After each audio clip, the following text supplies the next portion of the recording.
Congress party ప్రజల అభిప్రాయం మేరకు నిర్ణయించినటువంటి నవీన్ యాదవ్ గారు నామినేషన్ దాఖలు చేయడం జరిగింది.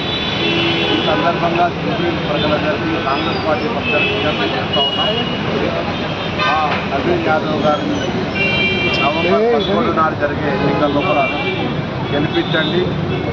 తెలంగాణలో ప్రజాపాలన ప్రభుత్వం కాంగ్రెస్ పార్టీ ప్రభుత్వం ఉంది. అసెంబ్లీ ఎన్నికల్లో ఓడిపోయిన టీఆర్ఎస్ పార్టీ పార్లమెంటు ఎన్నికల్లో 0 స్థానాలు సాధించి ఎమ్మెల్సీ అభ్యర్థి కూడా నిలబెట్టలేనటువంటి పరిస్థితుల్లో కంటోన్మెంట్ ఉప ఎన్నిక జరిగితే కూడా సిట్టింగ్ స్థానాన్ని కాదని ప్రజలు అభివృద్ధిని ఆకాంక్షించి కంటోన్మెంట్లో గణేష్ గారిని గెలిపించినారు. జూబ్లీహిల్స్ ప్రజలు కూడా విజ్ఞతతోటి జూబ్లీహిల్స్ అభివృద్ధిని ఆకాంక్షించే ప్రతి ఓటరు ఈ ప్రభుత్వ హయాంలో జూబ్లీహిల్స్ అభివృద్ధి చేయడానికి సంకల్పించే ప్రతి ఒక్కరు కూడా నవీన్ యాదవ్ చేసుకుంటున్న బలపరచాలని కోరుతా ఉన్నాం. మాకు విశ్వాసం ఉంది. అందుకే టీఆర్ఎస్ పార్టీ దృష్టి మరల్చడానికి అనేకమైనటువంటి ఓట్ స్టోరీ లేదా ఇతరత్ర అంశాలను తీసుకొచ్చే ప్రయత్నం చేస్తూ ఉంది. అనేకమైనటువంటి తప్పుడు డిస్కషన్ పబ్లిక్ దృష్టిని మరల్చడానికి ప్రయత్నం చేస్తూ ఉంది.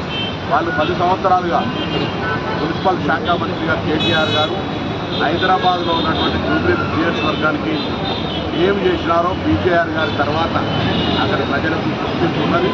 తప్పకుండా కాంగ్రెస్ పార్టీ ఈ 2 సంవత్సరాల కాలంలో చాలామందికి అక్కడ ఉండబడేటువంటి వారికి అనేక సమస్యలు, డ్రైనేజ్ సమస్య కావచ్చు, డ్రింకింగ్ వాటర్ సమస్య కావచ్చు, స్థానికంగా ఉండే అన్ని సమస్యలు పరిష్కరించడంతో పాటుగా రాష్ట్ర వ్యాప్తంగా అడిగిన వారందరికీ అర్హత ఉన్న వాళ్ళకి రేషన్ కార్డు ఇవ్వడం, కొత్త కుటుంబ సభ్యుల పేర్లు చేర్చడం, సన్న బియ్యం చరిత్రలో ఈ దేశంలో 29 రాష్ట్రాల్లో తెలంగాణ ఒకటే రాష్ట్రం ఇవ్వడం, మహిళలకు ఉచితంగా బస్ సౌకర్యం ఇవ్వడం, మహిళలందరికీ వడ్డీ లేని రుణాలు ఇవ్వడం, తెలంగాణ సాధనకు మూల కారణమైనటువంటి నిరుద్యోగ యువతకు దాదాపు 65,000 ఉద్యోగాలు ఇవ్వడం, ఈ విధంగా అనేక కార్యక్రమాలు చేస్తున్నాం. అందరికీ కూడా ఇండ్లు కూడా ఇచ్చే ప్రక్రియ కొనసాగుతుంది. హైదరాబాద్ ఇన్ఛార్జి మంత్రిగా నవీన్ యాదవ్ గారిని గెలిపియండి. నేను నా క్యాబినెట్ మొత్తం ముఖ్యమంత్రి గారు జూబ్లీహిల్స్ను ఒక రోల్ మోడల్గా అభివృద్ధి చేస్తాం. మాకు అవకాశం ఇవ్వాలని కోరుతా ఉన్నాం. అదేవిధంగా ఈ జూబ్లీహిల్స్ నియోజకవర్గానికి సంబంధించిన విషయంలో కూడా అనేక అంశాలు ఎన్నికల సందర్భంగా మాట్లాడతాం.